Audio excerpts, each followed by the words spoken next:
putuskan menemui dia besok siang atau sore. Berlama-lama di rumah mantan mertua terasa tak enak karena berdua saja dengan Mas Arga. Lagian tak ada yang perlu dibahas lagi tentang kami. Ikhlas dan memaafkan.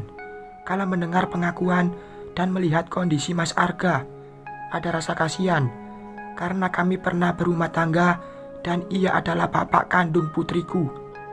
Entah penyakit apa yang dideritanya. Katanya penyakit ini akan membawanya mati. Untuk bertanya lagi, ada rasa tak enak karena Mas Arga seperti tertekan dengan penyakit itu. Sebelum aku mati, tolong maafkan semua kesalahanku, Sarah. Andaikan waktu bisa berputar kembali, bicaralah dengan Pak Ismail. Kasihan anak itu, butuh bapaknya dan biaya hidup. Jangan tanggung beban itu sendirian. Andaikan aku bisa bantu, akan kubuat Pak Ismail hanya beristrikan kamu seorang dan kalian bahagia hingga hari tua. Dan tentu dia juga disayanginya, karena aku tak lama lagi di dunia ini.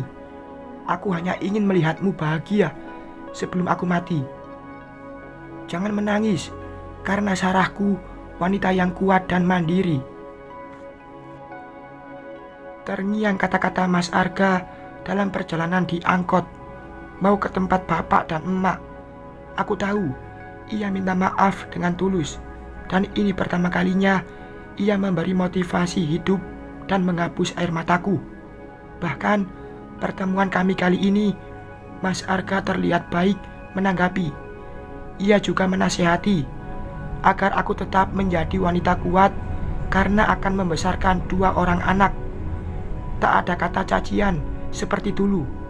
Dalam menangis, ia masih minta maaf atas kejadian yang dulu. Aku sudah mengikhlaskan yang terjadi, dan aku juga sudah memaafkanmu, Mas. Meskipun kita sudah berpisah, tapi dia masih jadi bagian dari keluarga di sini. Meskipun ibu marah dan kami bertengkar dulunya, dia anak kita, masih disayang tanpa memandang sakit hati padaku. Hanya itu yang aku ucapkan sebelum pergi. Justru hati ini merasa lega karena rasa sakit sudah hilang. Setiap manusia pasti ada sisi baiknya. Pagi ini aku pamit pada emak dan bapak ke rumah sakit memeriksakan kandungan. Rumah sakit cukup besar dan pelayanannya bagus. Alhamdulillah, hasil USG menyatakan jenis kelamin anak yang dikandung laki-laki dan sehat. Terharu sekali mendengar detak jantungnya dan tak sabaran ingin melihatnya dalam dunia ini. Hanya menunggu hari melahirkan. Ya Allah, terima kasih, anakku sehat meskipun dalam kondisi keterbatasan biaya. Selesai memeriksa kandungan, aku melangkah menuju pintu, mau balik ke tempat bapak dan emak. Tempat tinggal bapak dan emak tak jauh dari sini, dan hanya sekali naik angkot sudah sampai. Itulah makanya aku memilih rumah sakit ini, tempat memeriksa kandungan. Berdiri di tepi jalan depan rumah sakit, menunggu angkot cukup lama, karena dari tadi yang lewat selalu penuh. Matahari pagi sebentar lagi berubah menjadi siang. Lapar kembali terasa, padahal sudah sarapan. Bentar ya, kita makan di rumah nenek aja. Tadi nenek masak dendeng balado, ucapku sambil mengelus perut. Terasa anak dalam perut menendang-nendang. Inilah nikmatnya lagi hamil, proses yang membuat terasa jadi wanita sempurna.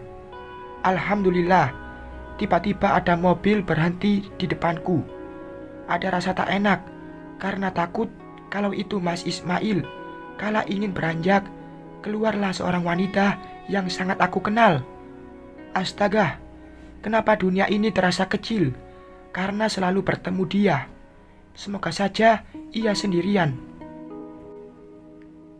Kamu hamil? Mata Ririn membulat terkejut melihat perutku. Atau jangan-jangan ini rumah sakitnya? Lagian apa urusannya kalau aku hamil? Bikin gerah saja. Sebaiknya aku jalan kaki menghindarinya. Bukan urusanmu, jawabku sinis, lalu mulai melangkah. Akan tetapi ia menahan tanganku hingga langkah terhenti. Tunggu, aku nanya, jadi nggak usah berlagak sok. Aku tarik kasar tanganku darinya. Tidak ada kewajiban bagiku menjawab pertanyaanmu. Jadi jangan coba ikut campur, ucapku ketus. Oh, kamu merasa bangga jadi wanita yang bisa hamil dan merendahkan aku gitu? Ini orang maunya apa lagi? Yang bertanya siapa, yang menjawab siapa? Lagian siapa juga yang sudi bicara dengannya? Dasar aneh. Lalu aku berlalu tanpa memperdulikannya. Tunggu. Ririn berlari dan berada di depanku. Ia membentangkan tangan menghadang jalanku. Kamu mau apa? Minggir. Aku mau bicara. Andaikan aku bisa lari kencang, sudah dilakukan dari tadi. Aku tidak mau. Jawabku lantang.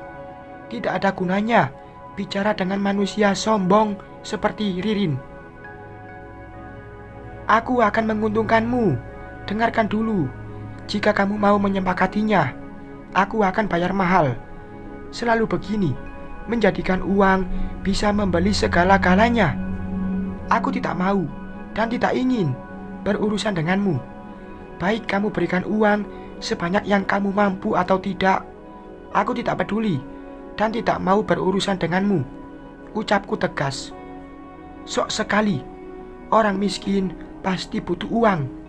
Apakah kamu sengaja menggunakan kehamilanmu menarik perhatian Mami dan Mas Ismail? Dasar sakit jiwa. Lalu aku membalikkan badan, melangkah menjauhi Ririn. Tidak ada gunanya meladeni Ririn. Mau bicara panjang lebar, ujung-ujungnya ia cuma mau menguntungkannya tanpa peduli orang lain. Aku tidak mau dan tidak ingin tahu. Terserah ia mau bicara apa. Tunggu, ia masih mengejarku. Aduh, mana tak bisa lari lagi. Aku belum selesai bicara. Jangan ganggu hidupku, dan aku juga tak akan mengganggu hidupmu. Tenang aja, aku tak akan meminta suamimu, karena aku punya harga diri. Oh, jadi kamu bilang aku tak punya harga diri? Menurut kamu, apa yang pantas disebut bagi wanita yang meminta suami orang? Aku melanjutkan melangkah. Tunggu, Sarah. Aku akan memberikan sejumlah uang agar bayimu dijual padaku. Astagfirullahalazim. Sudah gila dia. Karena tak kunjung hamil. Dasar sinting. Meskipun aku kurang uang, tak akan pernah menjual anak. Jangan kamu kira bisa membeli segalanya dengan uangmu. Satu hal lagi, jangan pernah ikuti langkahku, atau aku berteriak kalau kamu mau menyakiti aku karena stres tak kunjung hamil. Ah, apa? Raut muka Ririn langsung berubah tegang. Aku tak peduli dan melanjutkan langkah menjauhinya. Secepat mungkin kaki ini melangkah, ingin segera menjauhi Ririn, karena takut ia tahu di mana aku tinggal di kota ini. Bahkan setiap kali melangkah, sesekali menoleh ke belakang agar ia tidak mengikuti. Syukurlah, ancamanku berhasil. Setelah agak jauh, barulah ada angkot berhenti. Ada apa, Sarah? Kok kayak dikejar setan aja? Tanya emak, sambil duduk memotong daging untuk dijadikan dendeng dijual. Aku lihat dia, Mak. Jawabku duduk dengan napas tersenggal. Entah kenapa masih takut, ia mengikutiku. Siapa? Emak langsung menatapku. Ririn, istri baru Ismail. Iya, jawabku mengangguk. Terus kamu diapain? Emak langsung berdiri dan menyingsingkan lengan baju. Gak ada, Mak. Lagian aku masih bisa melawan dia kok. Tapi kamu lagi hamil. Takutnya kalah tenaga. Insya Allah ia tidak senekat itu. Main pukul aja, Mak. Pasti malulah, karena kan mau jadi caleg. Orang kayak gitu jadi caleg paling menang dengan uang. Emak kembali duduk dan melanjutkan pekerjaan. Aku makan 2 piring. Ya Allah, selera makan tak bisa dikontrol. Padahal mau melahirkan. Setelah makan, aku akan ke rumah mantan mertua bertemu Tia. Semenjak bapak dan emak di sini, mereka hanya 2 kali bertemu Tia. Karena Tia sibuk sekolah dan les. Aku tahu, Ibu Mas Arga akan selalu mengutamakan pendidikan Tia. Aku bisa jaga diri, Mak. Jangan khawatir. Lagian, hanya bertemu Tia. Nggak mungkin juga ada yang menyakiti wanita hamil. Tapi Mak khawatir, karena kamu mau lahiran, Sarah. Dilihat dari perutmu, mungkin besok atau lusa deh. Emak menatap ke perutku. Kalau aku mau lahiran, ntar stop taksi dan minta antar ke rumah sakit terdekat. Lagian di kota ini, rumah sakit banyak, Mak. Tinggal siapin duit, beres deh. Alhamdulillah, uang buat lahiran normal atau operasi sudah di rekening. Semoga saja lahiran normal biar irit biaya. Naik angkot, kali ini tujuan menemui Tia. Dari kemarin rasa rindu, tapi belum ketemu. Jika nanti aku sudah dapat kerja setelah melahirkan, Tia akan tinggal bersamaku. Semoga saja itu terjadi. Mama, Tia berlari lalu memelukku. Aku membalas pelukannya karena rasa rindu sudah berbulan-bulan tidak bertemu. Kamu sehat, Nak? Mama kangen sekali. Tuh kan, aku senang hingga meneteskan air mata. Ya Tuhan, perutmu udah besar, Sarah, ucap ibu mantan mertua melihat ke perutku. Ada seorang wanita di dekat ibu, tersenyum menatapku. Pasti ia istri Andi. Di kursi, Mas Arga duduk menatapku dengan seuntai senyum. Kondisinya tidak berubah, pucat dan kurus. Iya, Bu, jawabku. Ayo duduk, Luna juga lagi hamil muda. Ibu melirik wanita di sampingnya. Hai, Kak, aku Luna. Ia mengulurkan tangan. Sarah, jawabku menyambut tangannya. Istri Andi, tanyaku. Iya, ayo duduk, Kak. Aku disambut baik. Mungkin Mas Arga sudah cerita. Ibu mantan mertua tampak bahagia karena Luna sedang hamil anak Andi. Akhirnya yang diinginkan terkabul juga. Kami banyak bercerita karena sama-sama sedang hamil. Luna tampak antusias dan sebentar saja kami sudah akrab. Ibu mantan mertua juga tak melontarkan ucapan pedas. Ia lebih menghargaiku sekarang. Mungkin ini juga ada pengaruh dari Mas Arga. Mungkin kala kami bercerita, Mas Arga malah masuk ke dalam.